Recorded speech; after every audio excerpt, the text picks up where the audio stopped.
You can see a little more bounce in and out of the huddle. You can see the sideline really get into the game. So defensively, you're thinking to yourself, how do we take that away from them? How do we get the advantage back? Let's see what they come up with. I think pressure is always the first way to go.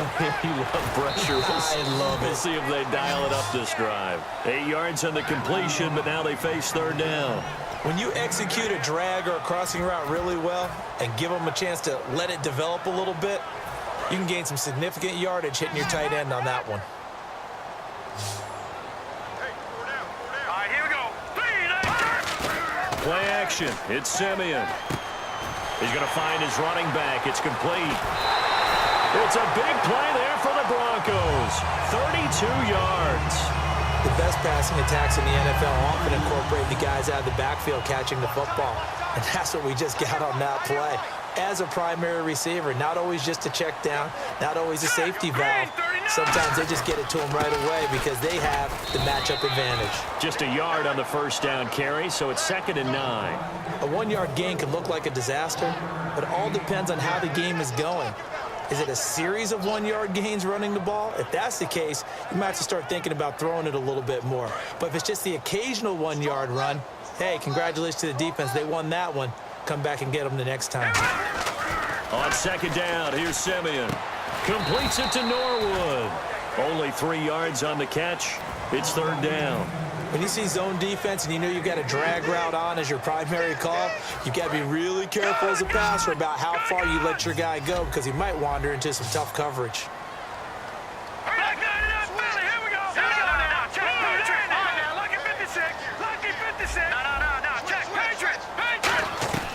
Throwing on 3rd down, Simeon. And he will have a man, Demaryius Thomas.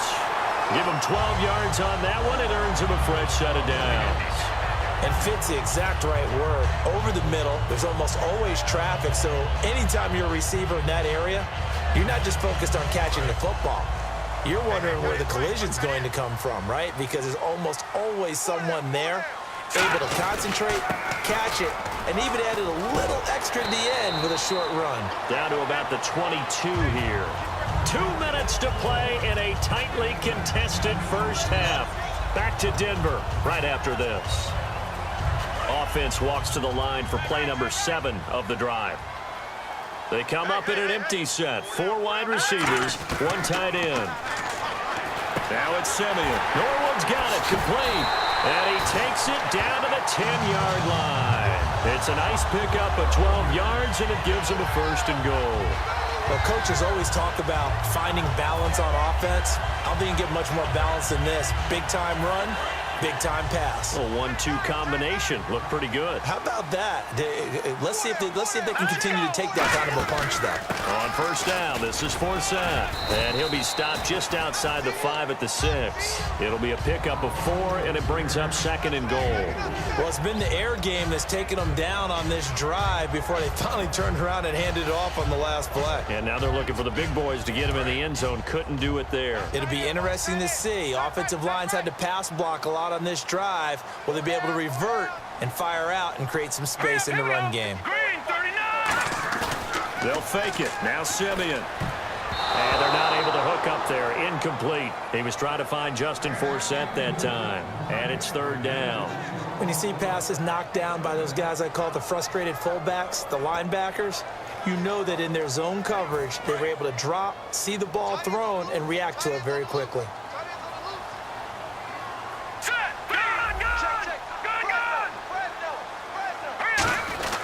Forsett.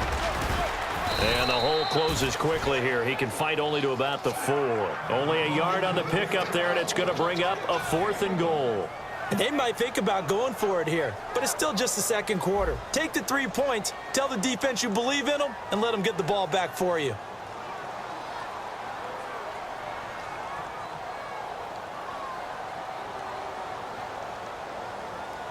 Now whistles, and the Raiders are going to signal for a timeout. It's just their first, so they'll have 2 remaining here before we get to halftime. So on 4th down, on comes Brandon McManus and the field goal unit for the Broncos. From the left hash, a chip shot here. And Charles, they get the field goal. Took him a dozen plays, though. Work with me on this one. You know what I'm about to say, right? Bend but don't break. That's what came into play here for the defense. 12 plays were run at them. They only gave up 3 points. In a lot of ways, that's a win for the defense. The Raider offense now making their way toward the huddle. And what do you think goes on here in this situation? If you got the football, you're trailing, you're back in your own territory with just a little time. Do you try something? You're thinking about jump-starting your team, right? You just mentioned they're down. They're trying to get back into the game.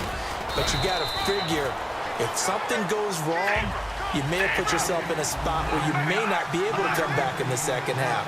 Managing risk is a big decision here. Now Carr. Flushed out right. He's got his man on the crossing route. It goes as a gain of 8, and it moves the chains. We talk about mobility on quarterbacks all the time. Here's where it really pays off. Able to move, evade, and is accurate throwing on the run and picking up a first down. Offense comes to the line now, 1st and 10.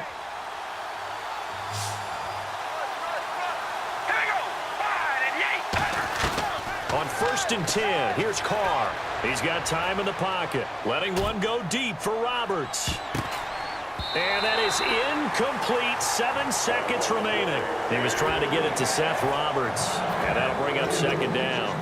Sure, that pass was incomplete as they made an attempt to get a big one downfield, but that's okay because the second part of that is if you don't get the completion, at least you've told the defense you're trying to stretch them out a little bit, and they may have to change accordingly. They'll put 2 receivers left, 2 to the right.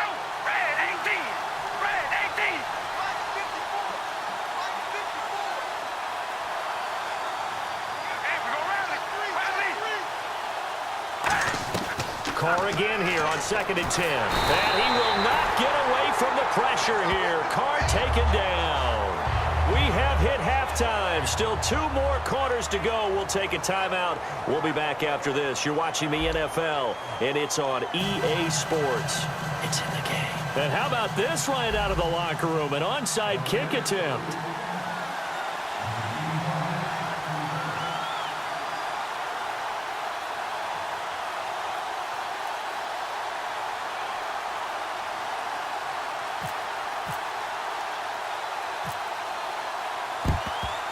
And the Broncos are going to get the football. A very interesting call and one that backfires. I know they're losing, Charles, but boy, to start the second half with the onside kick, risky. Felt like a sense of urgency from their side, coupled with, you and I both know the special teams coordinators, they sell their key plays each and every week to the head coach, don't they? And I guarantee he's been selling this one. We can get it, coach, we can get it. And that came together with that sense of urgency you talked about.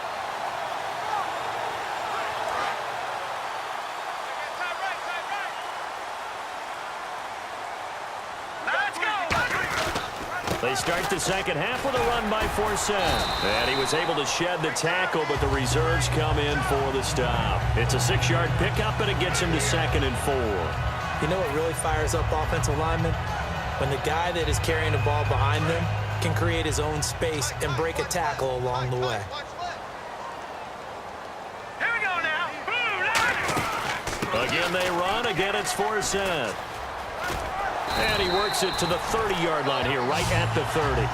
8 yards on the pickup there, and it moves the sticks. In my book, that's running the ball well, but with intelligence. How about him keeping the clock moving, staying in bounds? Yeah, even though it's the third quarter, you're thinking ahead, aren't you? This is where your running game can really help you with a lead in the second half. I agree totally. It's not just end-of-the-half situations that you worry about the clock. It's throughout the game. And with a lead, stay in bounds. Make them fight harder to try and catch you. They go play action here on 1st down. Looking for his running back, and he's got him. And he'll be a couple yards shy of the red zone here at the 22-yard line. And when you have a guy in the backfield who can catch the football, you don't just use him strictly for checkdowns or dump-offs. You make him part of the primary passing attack because what you're trying to do is get him into open field and then let him make people miss and advance the football. On 2nd down, Forsett. And they'll bring him down at the 18-yard line. It's a gain of 4 there, and it gives him a new set of downs. Not too many more ideal situations at 2nd and 2 in order to try and pick up a first down. They ran it and picked it up.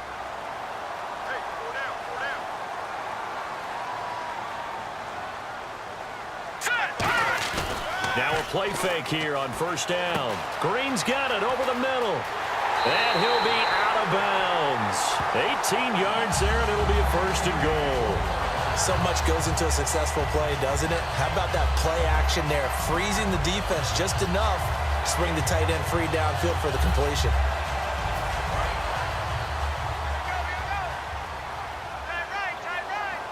They come out here in the eye. Oh, they go with a tight end carry. And he will take it in for a Bronco touchdown. Their big tight end, a beast in the red zone with his second touchdown of the game. And the Broncos will extend their lead. And his kick is good.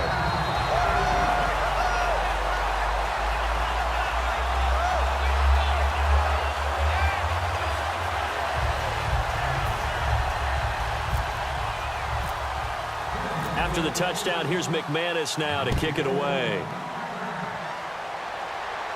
That'll be taken in the end zone.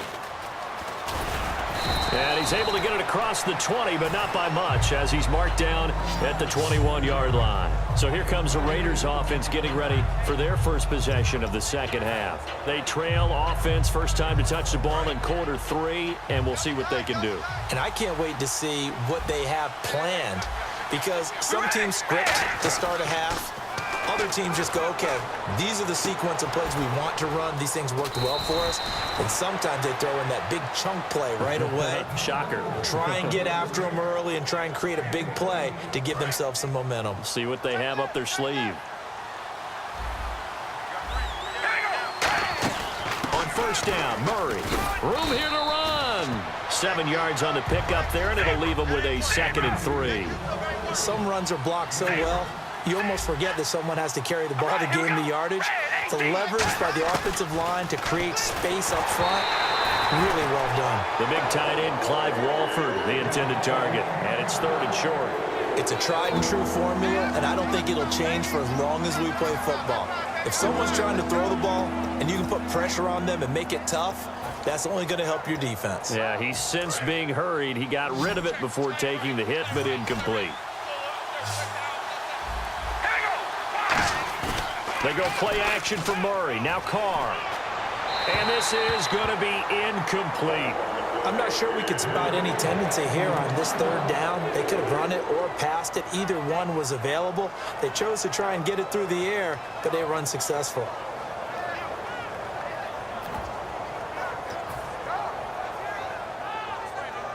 Here's Marquette King now. On for his second punt. He'd take a repeat of his first.